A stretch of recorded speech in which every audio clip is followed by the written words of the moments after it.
جوانە گۆڕی سەرباو دیون دەڵێم گەورە لە کناوری هەر جۆگەیەک لەسەر سەکۆی هەر مزگەوت ئاسوودە بخەون کەڵەکان ئاسوودە بخەون مرۆڤەکان.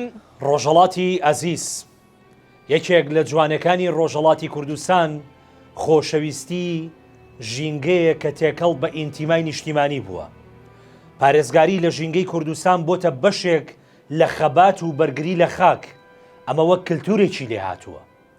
لە 25 ئابی 2018 لە شاری مەریوانی ڕۆژهەڵاتی کوردستان ڕووداوێکی ئاگرکەوتنەوە لە دارستانەکانی ئەو شارە کەوتەوە.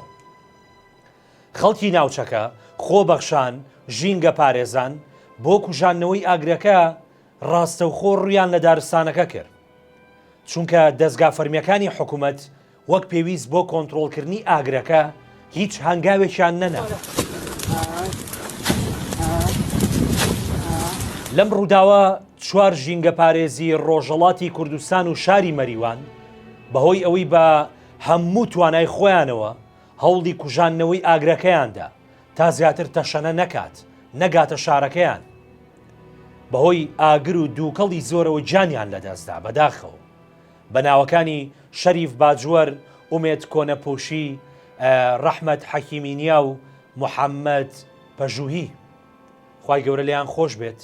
ئەو شەهیدانە جێگەی شانازی هەموو کوردن، هەمیشە لە یادی هەموو کوردستانیان دەمێننەوە بەڕاستی.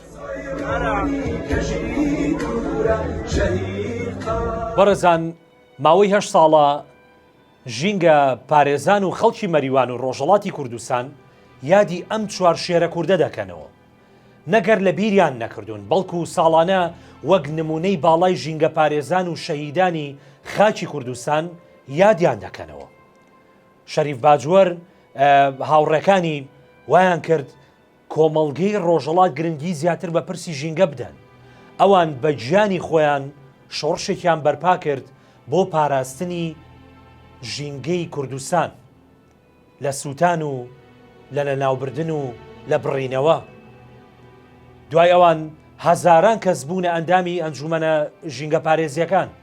لە ماوەی ئەم چەند ساڵشدا دەیان ڕۆڵی دیکەی ڕۆژهەڵات گیانیان لە پێناو پاراستنی ژینگە داناوە، وەک ئاگرەکانی دارستانەکانی زاگرۆس یان ئەوەی چیای ئاوێری سنە.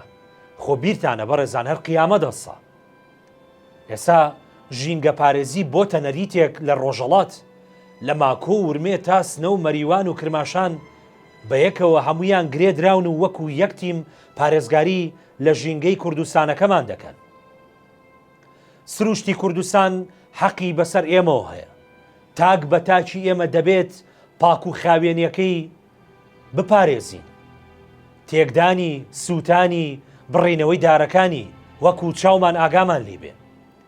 خۆشەویستی خاک و نیشتیمان هەر ئەوە نییە دژی دوژمن نەهێڵی داگیری بکات، بەڵکو دەبێ وا بکەین ئەم وڵاتە بەو جوانی خۆی کە خوا پێی بەخشیوین بمێنێتەوە. ئەوە نیشتیمان پەروەریە بەڕێزان. ئەم کوردستانە خوای گەورە بۆمان بهێڵێ و ئاوەدان بێ و سەربەرز بێ هەمیشە.